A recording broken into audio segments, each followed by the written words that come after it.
Hi, Ronnie. Ronnie, I have a question for you. What are the different native animals of the United Arab Emirates? Let's begin. Hi, my name is Roni.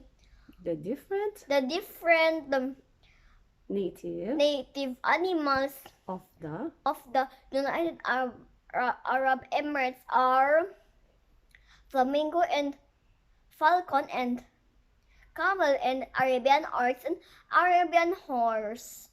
Okay, can you describe all of them? Starting with the flamingo. The flamingo has long legs and they have long neck, and the falcon has short toes and they have short neck. The camel eats grass because they have humps. The Arabian oryx eats grass because they don't have humps. And the Arabian horses eats runs and gallop because they don't have humps. The end. Bye bye.